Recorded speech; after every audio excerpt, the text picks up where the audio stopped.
Wow. It's great to be here with you. And this space, a magnificent space, full of inspiration and the longing for learning. It's beautiful. And I feel deep gratitude, especially to this place here of Amsterdam, because it has had me, my husband, and the father of my 2-year-old kids, my 2-year-old twins. So he's from Amsterdam. Hij is hier geboren en getogen. So thank you, Amsterdam. Let me tell you about the 3 questions that inspired my learning path and working as a leadership coach and change facilitators with leaders and organizations across the globe, across all sectors in the last 15 years. So the question is, how can we address the challenges of our time without repeating the failing patterns of the past? How do we truly innovate and make transformations happen? And how do we stay on track when the times get rough? The problem is not that we are lacking, great theories or methods on innovation. The problem is how we apply those methods. The difference that makes the difference is our inner condition. The quality of our awareness, our mindsets, when we apply these methods in a way that we stay connected and open and make this a learning opportunity. And this goes for all fields, in the educational field, politics, business. We ourselves are the biggest tool for innovation and learning. And this is what we need to harvest and strengthen.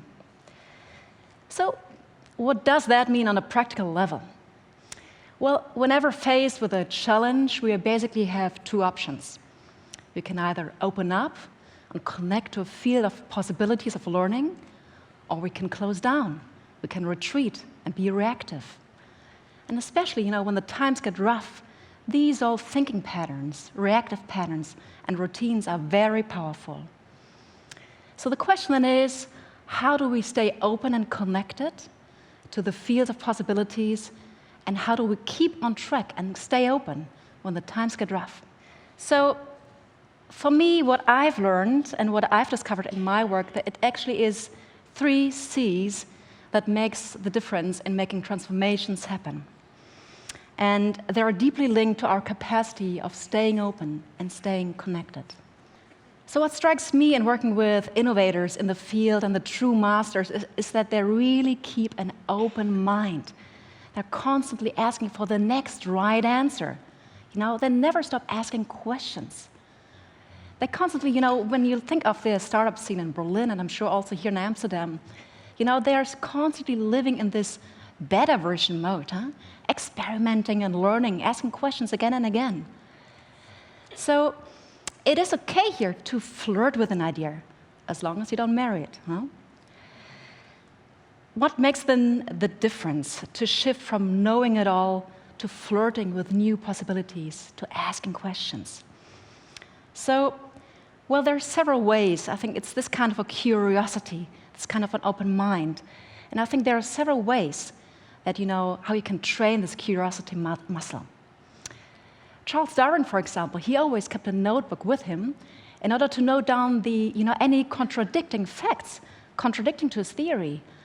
And I like this kind of attitude, to always stay open, to challenging your own thinking patterns, to trying to see the world with fresh eyes again. I want to share with you 3 questions how we can strengthen our curiosity muscles. And would you be open for that? Yeah? Here they come. When was the last time you were truly surprised? Who can give you honest feedback and stay connected? Take one opinion that you really hold dear and try to flirt with different, even contradicting perspectives on the very same opinion. How does that feel?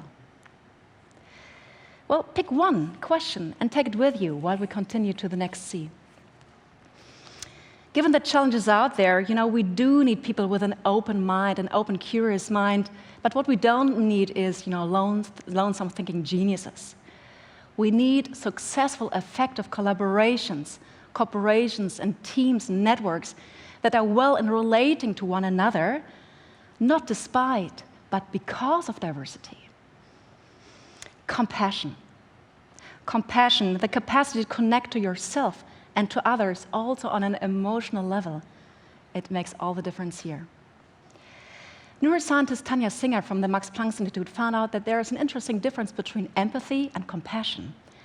Empathy is when you mirror the feeling of another person. Compassion, however, it activates different parts of your brain. It is the capacity to connect with the feeling of another person while at the same time staying centered and holding that feeling.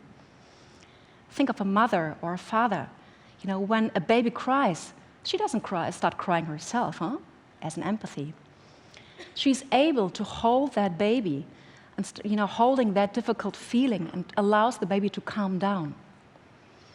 I think this is crucial because when we are facing the challenges of transformations, difficult feelings will come up.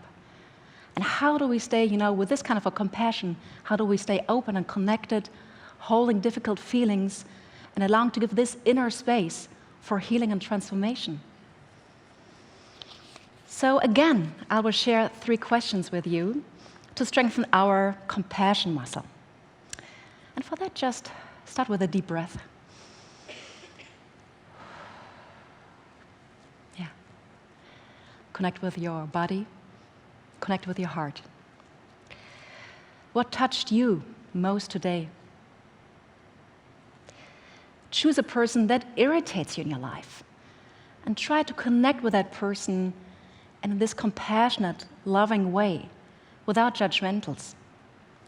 How does it feel? And when did you last time feel angry with yourself? And if you activate this inner image of a mother or father holding you, turning to you with this kind of a loving energy, what would change within you? And again, pick one of these questions and take it with you while we move forward. Otto Scharmer from MIT, who is well known for his powerful theory on how to bring the new into this world, and also the founder of the Processing Institute, where I work as a senior facilitator, he found out that true innovators actually work also on an activated 3rd inner instrument, the open will.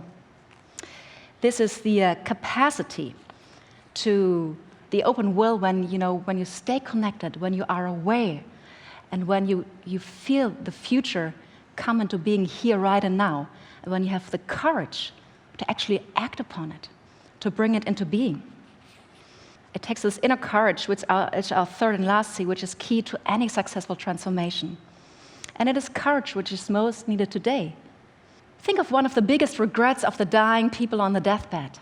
I wish I would have lived a life true to myself. I wish, I would not have lived the life that other ones expected of me. That shows how important it is to think about what is really important to us, what is really meaningful to us. And this is often more easily said than done. I'm struck time and again, when I'm encountering my colleagues, high-level leaders and new generations, by their search, for the meaning, what am I here for? What am I called for? What do I really want to create in my life? What I notice in this search for deeper meaning is that, this search rather paralyzes people than encourages them to go on a journey of exploration. And, to me, there seems to be like a deep disconnect inside of us, with ourselves. This seems, to be rather alarming if you look at the effects that we might witness around the world, like rising burnout rates, even rising suicide rates, the effects of inner migration at work, cynicism. So we really need to reconnect with ourselves, of what we really want, of what we want to create in our lives. It is our deeper intention that is our inner compass, that whenever we enter unknown territory of transformation, this inner compass, this helps us to choose which path to take and to stay resilient, even though the times get rough. So we need leaders and teachers, who can help the next generations to deeply connect with what they really want, their deeper intentions, so that they can bring their unique gifts to this world to make changes happen. This is why I call also the 3rd C like the bass line of our inner orchestra of possible instruments. It really needs to resonate with your full body, your full being, the larger playing field you're in. It is this, the connection, the open will, and acted with this kind of courage that gives the inner ground, and the vibration to our music of change. Let me finish by telling you a story, when I was, faced with a paralyzing moment in my life and what I learned from it. So when I've been being told that I'd be carrying twins, let me tell you, I was pretty much scared, Wow, gee, how will I manage raising 2 kids at once? Given the life I was living, gee, will I manage? I'll never forget the moment when a South African student of mine actually came to me, and he did that. Yeah, Christine, congratulations. The tribe where I come from in South Africa, women are seen as blessed. Nature chose them because nature thought they would be strong enough to carry the burden of 2 kids, to really raise them well. Let me tell you, this really opened me up. This really strengthened me. And although I didn't understand it fully yet, I was sensing maybe there's some kind of a deeper wisdom going on here that I will only fully grasp, with every step I'm taking. Imagine that the challenges, the times, the challenges to really transform, that they would have chosen us because they felt we are ready to deal with them. Imagine that the magnitude of these challenges can actually activate our highest potentials, to deal with that as leaders and teachers, working around the world, not only because of us, but also for the people we work with and work for, our kids, our students, our families, the future generations. What would shift then? What would shift within you? It is so important. It is so important that we stay open, that we don't get paralyzed by the magnitude of the challenges of our time, but rather that we stay open and connected to the fields of possibilities and bringing in our 3 C's, our full curiosity, our full compassion, our full courage, in order to create this a learning opportunity for all of us in making transformations happen.